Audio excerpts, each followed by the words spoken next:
नमस्कार दोस्तों, कविता Yadav YouTube channel पर आप सभी का स्वागत है। DSSB TGT PGT हिंदी की तैयारी को आगे बढ़ाते हुए आज की क्लास में हम करेंगे हिंदी साहित्य के टॉपिक वाइज प्रश्नों को। तो टॉपिक वाइज प्रश्नों को करते हुए हम जो है PYQ कर रहे हैं। हर एक टॉपिक को करते हुए जो है पिछले सालों में पूछे गए जितने भी प्रश्न हैं एक प्रैक्टिस सेट के माध्यम से हम करते हुए आगे बढ़ रहे हैं। तो आज की क्लास में हम करने वाले हैं प्रगतिवाद के PYQ, यानी कि हिंदी साहित्य के इतिहास में आधुनिक काल के अंतर्गत प्रगतिवाद के PYQ आज की क्लास में हम करेंगे। आधुनिक काल के अंतर्गत भारतेंदु युग, फिर द्विवेदी युग, फिर छायावाद युग से संबंधित PYQ हम कर चुके हैं। अब आगे बढ़ेंगे प्रगतिवाद के से संबंधित जितने भी पिछले सालों में पूछे गए प्रश्न हैं उनको करते हुए अपनी तैयारी को धीरे धीरे आगे बढ़ाएंगे। तो शुरुआत कर लेते हैं प्रश्न नंबर 1। एक बात और बता देना चाहती हूँ भैया, मैं यहाँ पर जिस भी परीक्षा में हिंदी साहित्य से संबंधित प्रश्न पूछे जाएंगे, चाहे DSSB TGT PGT हो या अन्य किसी भी स्टेट की TGT PGT परीक्षा हो या फिर NTA NET की परीक्षा हो, सभी के लिए ये क्लास काफ़ी मददगार साबित होगी। तो नंबर 1 प्रश्न हम देख लेते हैं। हिंदी साहित्य में मार्क्सवादी चेतना की अभिव्यक्ति किस काव्य में देखने को मिलती है? तो मार्क्सवादी चेतना की अभिव्यक्ति हमें हिंदी साहित्य के अंतर्गत प्रगतिवाद में ही देखने को मिलती है। तो देख लेते हैं इससे संबंधित और अन्य तथ्य, क्योंकि वो सभी तथ्यों को करते हुए हम जो है अपनी तैयारी को आगे बढ़ा रहे हैं। अधिक से अधिक एक प्रश्न से संबंधित और अन्य महत्वपूर्ण अधिक से अधिक तथ्यों को करते हुए आगे बढ़ रहे हैं, ताकि परीक्षा में किसी भी प्रकार से अगर घुमा फिरा कर भी प्रश्न पूछ लिया जाए तो आप आसानी से उसका सही आंसर कर सको। तो देख लेते हैं सन 1935 में आगे के कुछ वर्ष प्रगतिवाद के वर्ष है, यानी कि कहने का मतलब ये है जब आधुनिक काल की शुरुआत हुई तो आधुनिक काल के अंतर्गत भारतेंदु युग का जो शुरुआत हुई थी वो 1850 से 1900 तक मानी जाती है। भारतेंदु जी के जन्म से जो लेकर के 1850 से 1900 ईस्वी तक भारतेंदु युग रहा। उसके बाद जो है द्विवेदी युग जो है 1900 से लेकर के 1918 तक हमें मिलता है। तो 1918 तक द्विवेदी युग रहा। फिर जो है जयशंकर प्रसाद की जो झरना रचना आई, तो जयशंकर प्रसाद की झरना रचना से यानी कि 1918 ईस्वी से लेकर के 1938 ईस्वी तक जो है हमें छायावाद युग देखने को मिला। कहीं कहीं आपको जो है 1936 भी आपको दिखाई देगा। 1918 से 1936 जो है छायावाद युग रहा। अलग अलग विद्वानों के अनुसार अलग अलग माना गया है। फिर आया हमारा प्रगतिवाद, लेकिन शुरुआत पहले ही हो चुकी थी। 1935 के लगभग से जो है आगे तक जो है प्रगति युग का वर्ष की शुरुआत हो चुकी थी। को किसी भी समय की या किसी भी युग की शुरुआत एकदम से नहीं होती, धीरे धीरे जो है प्रवृत्तियाँ आनी शुरू होती है और धीरे धीरे जो कुछ वर्षों के आगे पीछे तक जो है उसकी जो है प्रवृत्तियाँ हमें देखने को मिलती है। पहले वाला जो युग होता है उसकी जो है कुछ मुख्य मुख्य प्रवृत्तियाँ आगे वाले आने वाले युग में भी हमें देखने को मिलती है। तो इसलिए 1935 के आगे के कुछ वर्ष तक जो है प्रगतिवाद का जो आभास होने लग गया था, प्रगतिवाद के वर्ष आने शुरू हो गए थे। तो प्रगतिवाद की जो समय सीमा मानी जाती है 1938 के बाद की जो मानी गई है, 1938 से लेकर के 1953 ईस्वी तक जो है प्रगतिवाद और प्रयोगवाद रहा। प्रयोगवाद भी इसी में रहा था। वैसे कहा जाता है 1938 से 1946 तक जो है प्रगतिवाद की समय सीमा रही। वैसे और फिर जो है प्रयोगवाद आया 1946 के बाद। प्रगतिवाद और प्रयोगवाद जो है 1938 से लेकर 1953 तक रहा।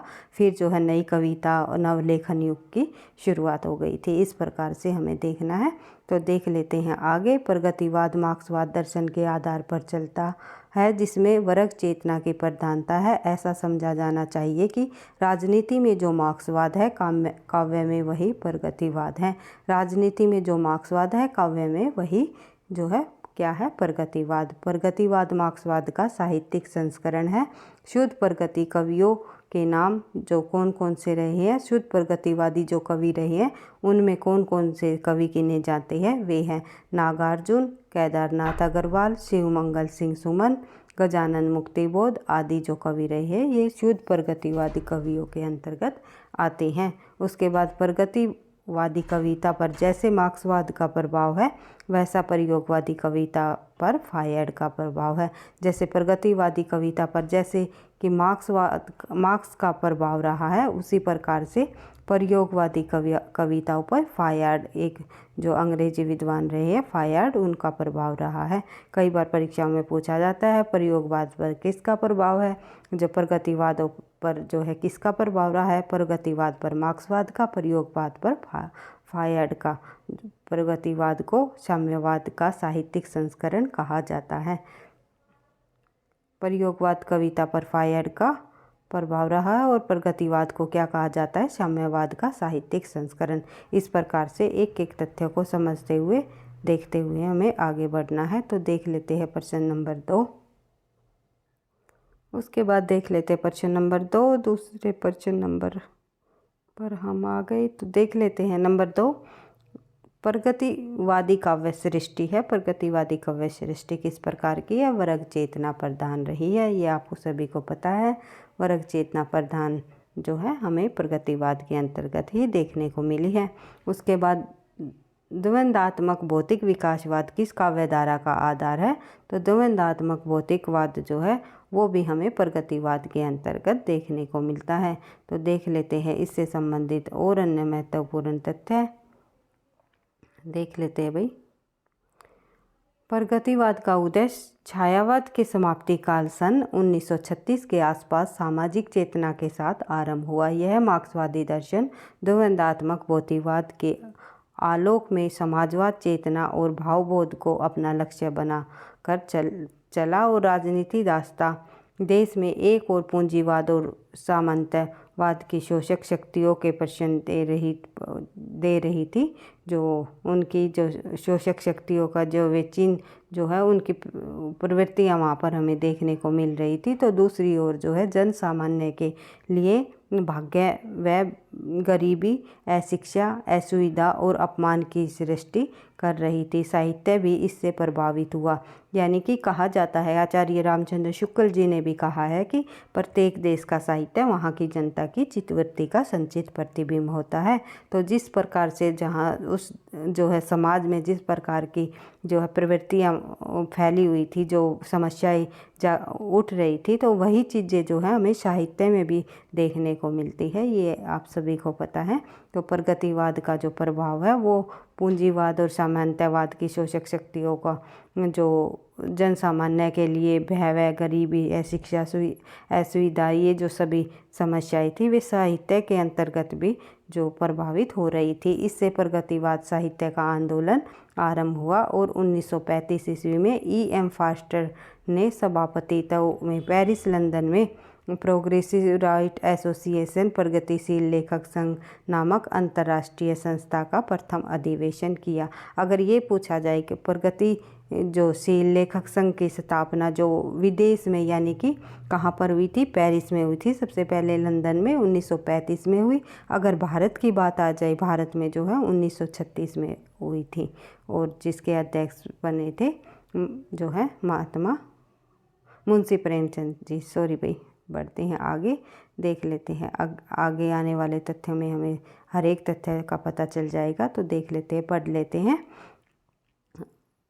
यही पर भारतीयों ने कुछ समाजवादी विचारधारा वालों ने भारतीय प्रगतिशील लेखक संघ की स्थापना भी की। इसमें मुल्क राज आनंद और जो है सज्जाद जाहिर शामिल थे। वर्ष 1936 में सज्जाद जाहिर और मुल्क राज आनंद के प्रयत्नों से भारतवर्ष में इस संस्था की शाखा खुली और प्रेमचंद जी की अध्यक्षता में लखनऊ में इसका अधिवेशन हुआ। ये पूछा जाता है परीक्षा में भाई 1936 में किसकी अध्यक्षता में प्रगतिशील लेखक संघ की का जो है स्थापना हुई या अधिवेशन हुआ, तो मुंशी प्रेमचंद जी की अध्यक्षता में 1936 ईस्वी में लखनऊ में प्रगतिशील लेखक संघ के प्रथम अधिवेशन हुआ।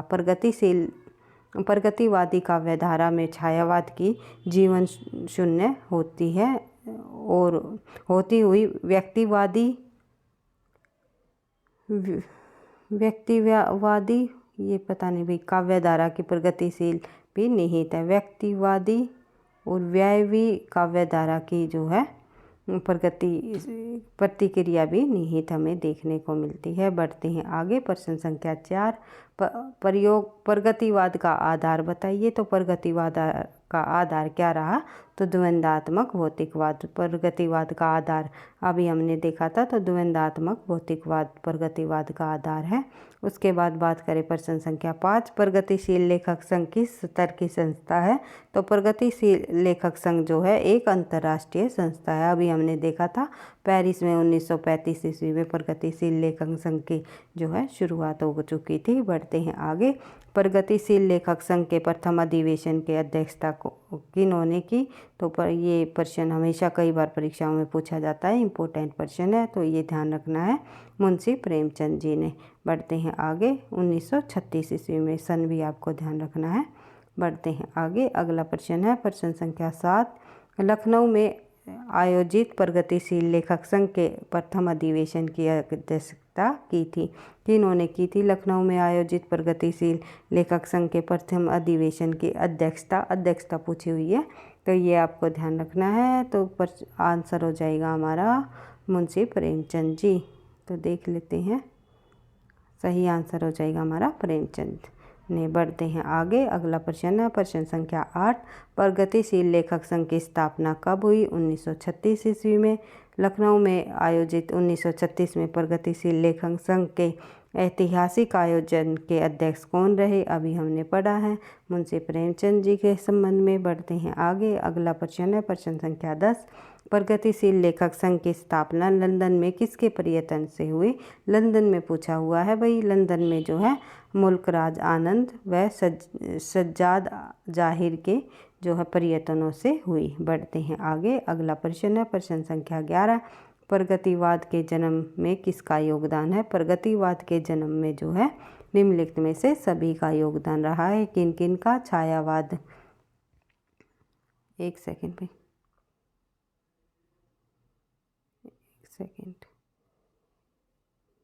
छायावाद, रोमानियत एवं पलायनवादी प्रवृत्ति का भी। उसके बाद प्रगतिशील लेखक संघ की स्थापना का भी जो है प्रगतिवाद के जन्म का एक मुख्य कारण बना। फिर है मार्क्सवाद का प्रभाव भी जो है प्रगतिवाद का जन्म का कारण बना। बढ़ते हैं आगे। अगला प्रश्न है प्रगतिवाद के अंतर्गत कौन सा विचार अमान्य है? तो प्रगतिवाद के अंतर्गत हमें जो है रूपवाद जो विचार है वो अमान्य है। यथार्थवाद भी देखने को मिला है, पदार्थवाद भी रहा है और समाजवाद भी रहा है, लेकिन रूपवाद जो है प्रगतिवाद के अंतर्गत नहीं है। तो इससे संबंधित और अन्य तथ्य हम देख लेते हैं। प्रगतिवाद के अंतर्गत यथार्थवाद, पदार्थवाद व जो है समाजवाद शामिल है। प्रगतिवाद के रूप में संबंधी मत में चंद्रबाला सिंह का मत है कि विचारधारा पर सही, एक सेकंड भाई, ये थोड़ा सा यहाँ दिखाई नहीं दे रहा। चंद्रबली सिंह का मत है भाई, चंद्रबाला नहीं, चंद्रबली सिंह का मत है कि विचारधारा पर सही जोर देने के साथ प्रगतिवादी आंदोलन में काफ़ी बड़े पैमाने पर साहित्य के रूपगत पक्ष की अपेक्षा की प्रवृत्ति रही है। अतः स्पष्ट है कि प्रगतिवाद में रूपवाद शामिल नहीं है। अतः बढ़ते हैं आगे, देख लेते हैं प्रश्न संख्या 13, निम्नलिखित प्रवृत्तियों में एक प्रगतिवाद की प्रवृत्ति नहीं है। कौन सी इनमें प्रगतिवाद की प्रवृत्ति नहीं है? तो देख लेते हैं। तो धर्म, ईश्वर तथा व्यक्तिवाद में आस्था, ये जो प्रगतिवाद की प्रवृत्ति नहीं है। धर्म, ईश्वर एवं व्यक्तिवाद में इनकी आस्था नहीं थी। और सामाजिकता का आग्रह रहा, शोषित वर्ग के प्रति सहानुभूति एवं शोषक वर्ग के प्रति घृणा, ये प्रगतिवाद की विशेषता रही है। और फिर है जन सामान्य के प्रति लोकमंगल की कामना, ये भी प्रगतिवाद की विशेषता रही है। तो इससे संबंधित और अन्यतम तथ्य देखें तो बात कर लेते हैं। प्रगतिवाद की मुख्य प्रवृत्तियाँ इस प्रकार है, देख लेते हैं सभी प्रवृत्तियों को एक एक बार, क्योंकि अगर हम एक एक प्रवृत्ति को डिटेल से समझेंगे तो वीडियो अधिक लंबी हो जाएगी, इसलिए मैं एक्सप्लेनेशन नहीं कर रही, क्योंकि कंटेंट की क्लास में हम बिल्कुल एक्सप्लेनेशन के साथ समझते हुए तथ्यों को करते हुए आगे बढ़ेंगे। तो देख लेते हैं। सबसे पहले प्राचीन रूढ़ियों व मान्यताओं का विरोध देखने को मिला है हमें प्रगतिवाद में। मानवतावादी प्रवृत्ति मिली है, शोषक वर्ग के प्रति घृणा और शोषित वर्ग के प्रति सहानुभूति हमें देखने को मिली है। फिर है विद्रोह एवं क्रांति की भावना, भी हमें प्रगतिवाद में मिलती है, समाज का यथार्थ चित्रण भी, फिर नारी के प्रति प्रवृत्ति दृष्टिकोण भी मिलता है, और मार्क्सवादी दर्शन के आलोक में सामाजिक चेतना एवं ईश्वर के प्रति अनास्था। यहाँ पर आप लोगों को देखने होगा प्रगतिवाद में ईश्वर के प्रति आस्था नहीं है, अनास्था है, यानी ईश्वर को जो के भक्ति में जो है अधिक जो है लोगों का ध्यान नहीं था। इस प्रकार से बिल्कुल यथार्थवाद का जो प्रभाव हमें प्रगतिवाद में देखने को मिला है। बढ़ते हैं आगे। अगला प्रश्न हमारा प्रश्न संख्या 14। वेदनाथ मिश्र किसका वास्तविक नाम है? वेदनाथ मिश्र जो है नागार्जुन जी का वास्तविक नाम रहा है। नागार्जुन जी प्रगतिवाद के प्रमुख कवियों में शामिल है। तो देख लेते हैं नंबर इससे संबंधित और महत्वपूर्ण तथ्य। बाबा यानी कि जो बाबा उपनाम से जाने जाते हैं, बाबा नाम से प्रसिद्ध नागार्जुन का वास्तविक नाम वेदनाथ था, और ये प्रगतिवादी विचारधारा के कवि भी हैं। इनका जन्म 1911 ईस्वी को मधुबनी बिहार के तिरोनी नामक गांव में हुआ। आधुनिक हिंदी काव्य को और समृद्ध रखने वाले नागार्जुन जी को 5 नवंबर 1998 को ख्वाजा सराय दरभंगा बिहार में इनका निधन हो गया। यानी कि जन्म 30 जून 1911, निधन इनका 5 नवंबर 1998 को इनका जो है दरभंगा बिहार में इनका निधन हो गया, और मधुबनी बिहार तिरोनी गांव में इनका जन्म हुआ। ये आपको ध्यान रखना है। जितने भी प्रमुख कवि हैं उनके जन्म और मृत्यु जन्म स्थान आपको ध्यान रखने हैं, क्योंकि परीक्षाओं में पूछे जाते हैं। और एक आप लोगों को कमेंट बॉक्स में एक क्वेश्चन और बताना है। 1911 में जो जन्म हुआ नागार्जुन का, इसके साथ ही जो है 1911 में जो है कई सारे लेखकों का जन्म हुआ। एक परीक्षा में प्रश्न पूछा गया था, निम्नलिखित में से कौन सा ऐसा साहित्यकार है जिनका जन्म 1911 में नहीं हुआ? तो आप लोगों को बताना है किस किस साहित्यकार का जन्म जो है 1911 में हुआ। कमेंट बॉक्स में आपको बताना है। तो देख लेते हैं आगे। प्रश्न संख्या हमारा ये नागार्जुन से संबंधित और अन्य तथ्य। तो देख लेते हैं। नागार्जुन 1935 में दीपक मासिक नामक पत्रिका इन्होंने 1935 में निकाली, और 1942-43 में विश्व बंधु साप्ताहिक पत्रिका का इन्होंने संपादन किया। हिंदी साहित्य में इन्होंने नागार्जुन तथा मैथिल में यात्री उपनाम से रचनाओं का सर्जन किया। या कई बार पूछा जाता है कि मैथिल में जो है नागार्जुन ने किस उपनाम से रचना की? आपको ध्यान रखना है यात्री नाम से, और हिंदी में जब रचनाएं की उन्होंने नागार्जुन नाम से। फिर मैथिल में नवीन भावबोध की रचनाओं का प्रारंभ उनका महत्वपूर्ण कविता संग्रह चित्र से माना जाता है। उसके बाद बात करें, नागार्जुन ने संस्कृत तथा बांग्ला में काव्य रचनाएं की है। संस्कृत और बांग्ला में भी उन्होंने काव्य रचनाएं की है, और मैथिल में भी की है। कई भाषाओं में उन्होंने काव्य रचनाएं की है। तो देख लेते हैं। पत्तर नगन गाछ मैथिल कविता संग्रह है इनका। इसके लिए इन्हें साहित्यिक अकादमी पुरस्कार भी प्राप्त हुआ है। पत्तरहीन नगन गाछ रचना पर उन्हें साहित्य अकादमी पुरस्कार प्राप्त हुआ है। एक सेकंड भाई। उसके बाद देख लेते हैं प्रश्न नंबर 19। प्रगतिवादी समीक्षक है। प्रगतिवादी समीक्षक इनमें से कौन है? तो आप सभी को पता है प्रगतिवादी समीक्षक है रामविलास शर्मा जी। तो देख लेते हैं रामविलास शर्मा जी से संबंधित और अन्य तथ्य। रामविलास शर्मा हिंदी में प्रगतिवादी समीक्षा पद्धति के एक प्रमुख स्तंभ थे। आचार्य रामचंद्र शुक्ल जी के बाद रामविलास शर्मा ही एक ऐसे आलोचक के रूप में स्थापित हुए जो भाषा, साहित्य और समाज को एक साथ रखकर मूल्यांकन करते थे। उनकी आलोचना प्रक्रिया में केवल साहित्य ही नहीं होता, बल्कि वे समाज, अर्थ, राजनीति, इतिहास को एक साथ लेकर साहित्य का मूल्यांकन करते हैं। रामविलास शर्मा की समीक्षा कृतियों में विशेष उल्लेखनीय है प्रेमचंद्र और उनका युग, निराला। प्रेमचंद और उनका युग जो है 1953 की रचना है इनकी। फिर है निराला 1946, फिर भारतेंदु हरिश्चंद्र 1954, प्रगति और परंपरा 1954, भाषा और संस्कृति 1954, भाषा और समाज 1961, निराला की साहित्य साधना जो है इनकी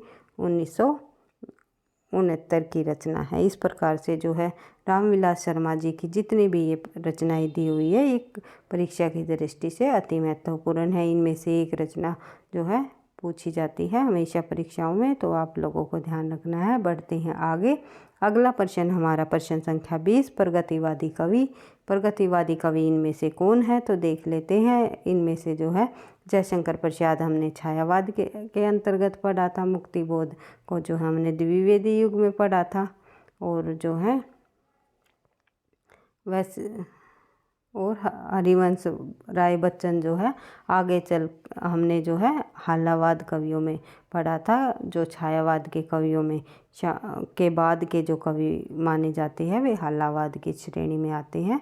उसके बाद देख लेते हैं उत्तर होगा हमारा क्या, केदारनाथ अग्रवाल। प्रमुख पर कवि रहे हैं केदारनाथ अग्रवाल, तो देख लेते हैं। प्रगतिशील काव्यधारा के प्रमुख कवि केदारनाथ अग्रवाल हैं। इनका पहला काव्य संग्रह युग की गंगा आज़ादी के पहले 1941 में प्रकाशित हुआ था। कौन सा पहला काव्य संग्रह केदारनाथ अग्रवाल का, युग की गंगा, ये आपको ध्यान रखना है। उसके बाद केदारनाथ अग्रवाल ने प्रगतिवादी दर्शन को जीवन का आधार बताया। उसके बाद देख लेते हैं आगे थोड़े से और इसके संबंध में तथ्य दिया है। जीवन प्रगतिवादी जो काव्य को जीवन का आधार मानकर साधारण जनसाधारण के जीवन की गहरी व व्यापक संवेदना को अपनी कृतियों में मुखरित किया है केदारनाथ अग्रवाल जी ने। केदारनाथ अग्रवाल के अन्य प्रमुख कविताएं जब हम देखें तो फूल नहीं रंग बोलते हैं, काफ़ी बार परीक्षाओं में पूछी जा चुकी है। गुल मेहंदी, है मेरी तुम, बोले बोल ए बोल, जमुन जल तुम, कहे केदार खरी खरी, मार प्यार के थापे, ये सभी रचनाएं जो है केदारनाथ अग्रवाल जी की है। एक बार आप इनको फिर से रिवाइज कर सकते हो। बढ़ते हैं आगे। अगला प्रश्न हमारा फूल नहीं रंग बोलते किसकी रचना है, अभी हमने पढ़ा था केदारनाथ अग्रवाल जी की। उसके बाद बात करें आगे अगले प्रश्न पर, देख लेते हैं प्रश्न नंबर 22, जमुन जल तुम काव्य किसका है, तो ये है केदारनाथ अग्रवाल जी का। उसके बाद देख लेते हैं आगे, इनमें से कौन सी रचना केदारनाथ अग्रवाल की नहीं है, तो इनमें से जो है कौन सी रचना केदारनाथ अग्रवाल की नहीं है, यहाँ पर नहीं दिया हुआ है। तो युग की गंगा तो केदारनाथ अग्रवाल की अभी हमने देखी है, लेकिन युग धारा जो रचना है वो केदारनाथ अग्रवाल की नहीं है। आग का झरना केदारनाथ अग्रवाल जी का है। उसके बाद जो है नींद के बादल भी केदारनाथ अग्रवाल के हैं। आंसर हो जाएगा हमारा डी। तो देख लेते हैं इससे संबंधित और अन्य तथ्य है। युग की गंगा, नींद के बादल केदारनाथ अग्रवाल की काव्य कीर्ति है, जबकि युग धारा जो है नागार्जुन जी की कीर्ति है। केदारनाथ अग्रवाल ने आग का आईना भी लिखा है। आग का आईना, आग का झरना दिया हुआ है भाई यहाँ पर, ये हमारा गलत हो जाएगा। आग का झरना है ये, इसके लिए मैं माफ़ी चाहूँगी। तो ये हमारा आंसर सी और जो डी ये है, ये दोनों रचनाएं केदारनाथ अग्रवाल जी की नहीं है। नींद के बादल भी है, युग की गंगा भी है। तो आग का झरना नहीं है, आग का आईना है, ये आपको ध्यान रखना है। अतः विकल्प 2 रचनाएं केदारनाथ अग्रवाल की नहीं है।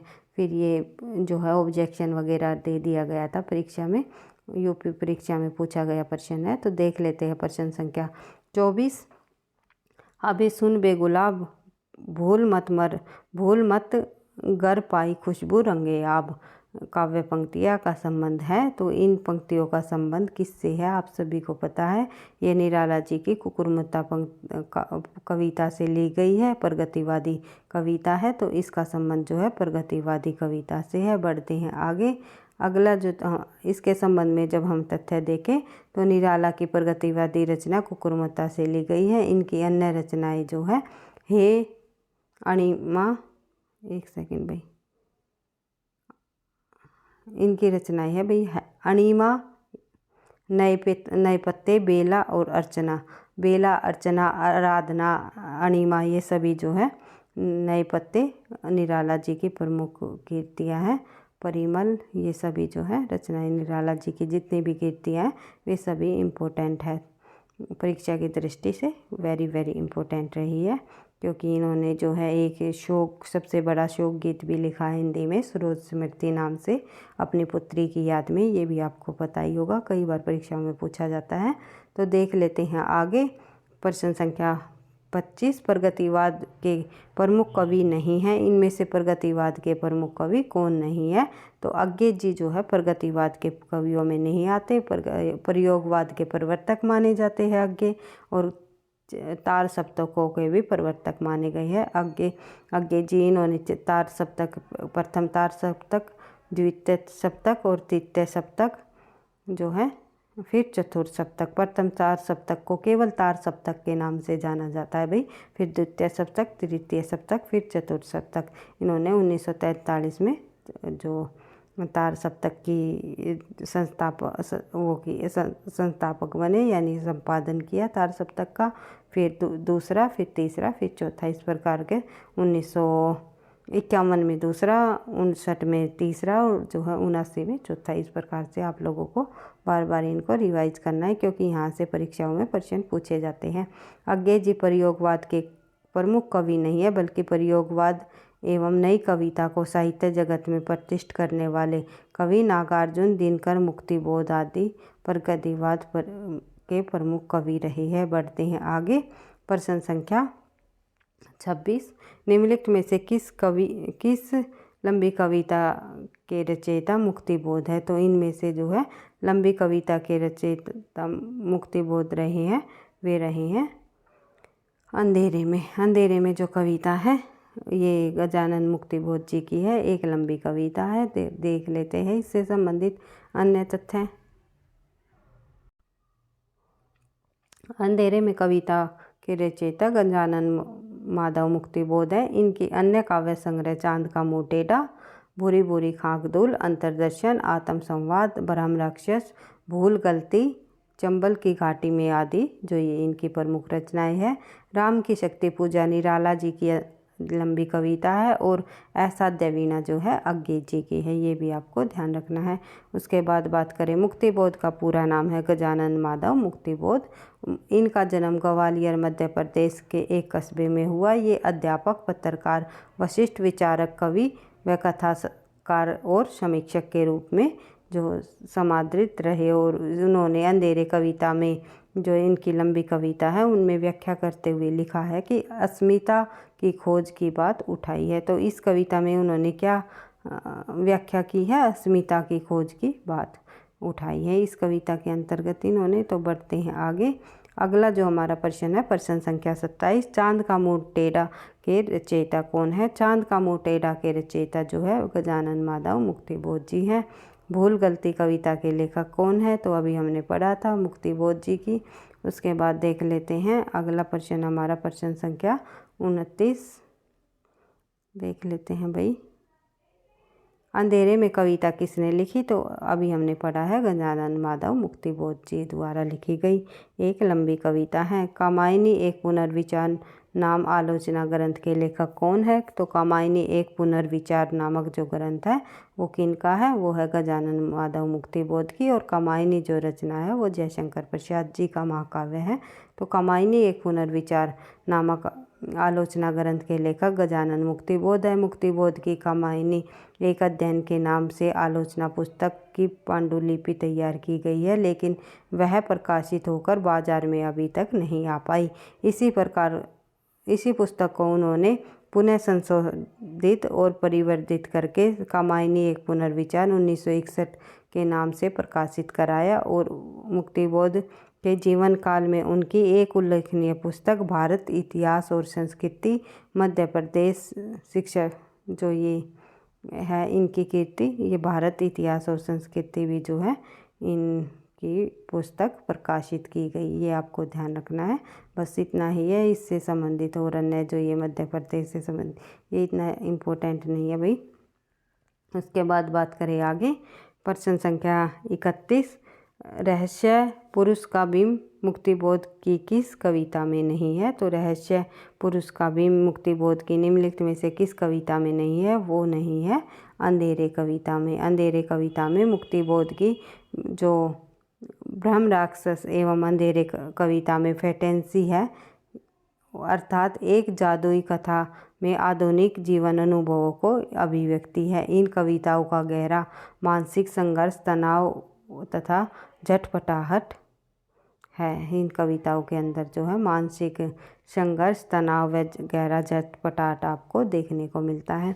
अगर आप इन कविताओं को पढ़ोगे, अंधेरे में और ब्रह्म राक्षस, इन दोनों कविताओं में आपको जो है थोड़ा मानसिक तनाव और जो झटपटाहट, जो अंदर की जो ये तनाव, ये चीज़ें आपको महसूस होगी। तो इस प्रकार से बढ़ते हैं आगे।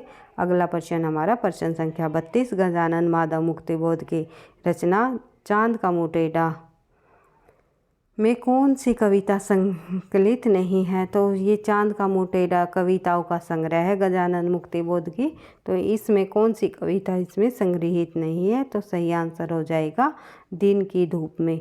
तो एक सोपन कथा, भूल गलती और ब्रह्म राक्षस, ये तीनों कविताएं जो है चांद का मुँह टेढ़ा में संकलित है, लेकिन जन्मदिन की धूप में जो ये कविता है ये इसमें संकलित नहीं है। गजानन माधव मुक्तिबोध की रचना चांद का मुँह टेढ़ा में भूल गलती, एक सोपन व ब्रह्म राक्षस, पता नहीं डूबता चांद कब डूबेगा, मुझे याद आते हैं आदि कविताएं संकलित है। चांद का मुँह टेढ़ा है का प्रकाशन 1964 ईस्वी में हुआ, जबकि जन्मदिन की धूप में कविता में केदारनाथ सिंह द्वारा रचित है, जो कि अकाल में सारस कविताओं का संग्रह में जो संकलित है। केदारनाथ अग्रवाल जी की रचना है भाई, ये आपको ध्यान रखना है। बढ़ते हैं आगे। अगला प्रश्न हमारा प्रश्न संख्या 33, मुक्तिबोध की किस पुस्तक में प्रतिबिंबित किया गया? तो मुक्तिबोध की जो पुस्तक है भारत इतिहास और संस्कृति, इसमें जो है प्रतिबिंबित किया गया। उसके बाद देख लेते हैं आगे तथ्य।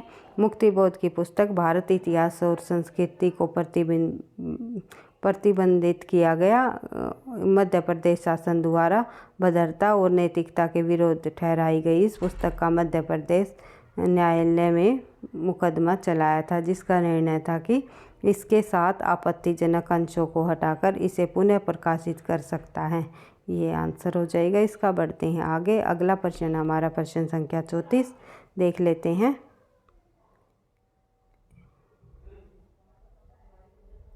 त्रिलोचन शास्त्री की कविताएं हिंदी में के अतिरिक्त किस अन्य उपभाषा में है? तो त्रिलोचन जी की जो कविताएं है वे हिंदी के अतिरिक्त किस अन्य भाषाओं में भी लिखी गई है, ये आपको बताना है। तो अवधी भाषा के अंतर्गत आती है। तो त्रिलोचन शास्त्री की कविताएं हिंदी के अलावा जो है अवधी बोली पूर्वी हिंदी में है। और त्रिलोचन का साहित्यिक सफ़र पत्रकारिता से शुरू हुआ और आगे हिंदी साहित्य के 3 प्रगतिशील कवियों में एक स्तंभ माने जाते हैं। वहीं से वास्तव में अवधी कविताओं में तरक्की देखने को मिलती है। त्रिलोचन जी की अवधी में एक अच्छी रचना अमोला लिखी गई है, जो कि 2700 बरवे एक साथ इसमें हमें देखने को मिलते हैं। अमोला की भाषा क्या है, कई बार पूछा जाता है। त्रिलोचन की जो अमोला है रचना है उसकी भाषा जो है अवधी रही है, ये आपको समझ लेना। बढ़ते हैं आगे। प्रश्न संख्या 35, निम्नलिखित में से दिनकर की काव्य रचना नहीं है। तो इनमें से दिनकर की काव्य रचना कौन सी नहीं है? तो हुंकार, कुरुक्षेत्र, उर्वशी और चित्रधारा, इनमें से जो है चित्रधारा जो है दिनकर की रचना नहीं है। दिनकर की जो रचना चित्रधारा जो है सुभद्रा कुमारी चौहान जी की रचना है। हुंकार, कुरुक्षेत्र और उर्वशी तीनों की तीनों रचनाएं जो है दिनकर जी की है, ये आपको ध्यान रखना है। एक सेकंड भाई। उसके बाद देख लेते हैं आगे जो अन्य रचनाएं हैं। इनकी प्रमुख अन्य रचनाएं बिखरे मोती 1932, उन्मादिनी 1934, सीधे साधे चित्र। तो एक सेकंड भाई, सीधे सीधे साधे चित्र और मुकुल और मिला तेज से तेज इत्यादि जो है सुभद्रा कुमारी चौहान जी की प्रसिद्ध रचनाएं हैं। बढ़ते हैं आगे, अगला तथ्य हम देख लेते हैं। अन्य महत्वपूर्ण तथ्य, बुंदेलखंडी लोक शैली में लिखी गई सुभद्रा कुमारी चौहान की कविता झांसी की रानी अपने समय में काफ़ी प्रसिद्ध हुई है। बढ़ते हैं आगे, अगला जो प्रश्न है हमारा प्रश्न संख्या 36 प्रश्न संख्या पर आ गए भाई, देख लेते हैं। एक सेकेंड। हारे को हरिनाम शीर्षक काव्य ग्रंथ के रचयिता कौन है? तो हारे के हरिनाम शीर्षक काव्य ग्रंथ के रचयिता रामधारी सिंह दिनकर जी है। संस्कृति के 4 अध्याय के रचयिता कौन है? तो संस्कृति के 4 अध्याय भी रामधारी सिंह दिनकर जी की रचना है। रामधारी सिंह दिनकर किस कृति को आधुनिक युग की गीता कहा जाता है? तो रामधारी सिंह दिनकर की जो रचना है कुरुक्षेत्र, उसको आधुनिक युग की गीता कहा जाता है। इसके संबंध में एक तथ्य और अन्य तथ्य हम देखें तो रामधारी सिंह दिनकर की कृति कुरुक्षेत्र को आधुनिक युग की गीता कहा जाता है और युद्ध की समस्या को लेकर लिखे प्रबंध काव्यों में कुरुक्षेत्र का स्थान ऊंचा रहा है। कुरुक्षेत्र एक काव्यात्मक गीत है जिसे आध्यात्मिक चिंतन के स्थान पर आधुनिक जीवन के प्रसंगों का चिंतन है। इस प्रकार से आज की क्लास में केवल हम जो है प्रगतिवाद से के संबंधित प्रश्नों को कर चुके हैं। तो प्रगतिवाद से संबंधित आज की क्लास में हमने PYQ कंप्लीट कर लिए हैं और अगली क्लास में जो है हम प्रयोगवाद से संबंधित सभी महत्वपूर्ण प्रश्नों को करते हुए अपनी तैयारी को धीरे धीरे आगे बढ़ाएंगे। वीडियो आपको पसंद आई तो भाई लाइक करना, दोस्तों के साथ शेयर करना, चैनल पर पहली बार हो तो सब्सक्राइब कर लेना ताकि आपको नोटिफिकेशन समय पर मिलता रहे। पढ़ते रहना, आगे बढ़ते रहना। इसी तरह हम जो है टॉपिक वाइज हर रोज़ जो है जो हिंदी साहित्य से संबंधित जितने भी महत्वपूर्ण प्रश्न हैं करते हुए आगे बढ़ते रहेंगे। साथ साथ जो है हम बीच बीच में अपने कंटेंट की क्लास और जो है व्याख्या सहित जो हमारी प्रश्नों की सीरीज चली हुई है उसको भी करते हुए अपनी तैयारी को आगे बढ़ाते रहेंगे। DSSB TGT PGT हिंदी की जो बच्चे तैयारी कर रहे हैं तो बिल्कुल DSSB TGT PGT हिंदी के पाठ्यक्रम के अनुसार ही हम जो है तथ्यों को लेते हुए चल रहे हैं। तो एक बार फिर से मैं आपको कहना चाहूँगी, वीडियो पसंद आई तो लाइक करना, क्योंकि आपके लाइक और कमेंट से ही जो है मुझे नेक्स्ट क्लास बनाने का मोटिवेशन मिलता है। पढ़ते रहना, आगे बढ़ते रहना। थैंक यू, धन्यवाद।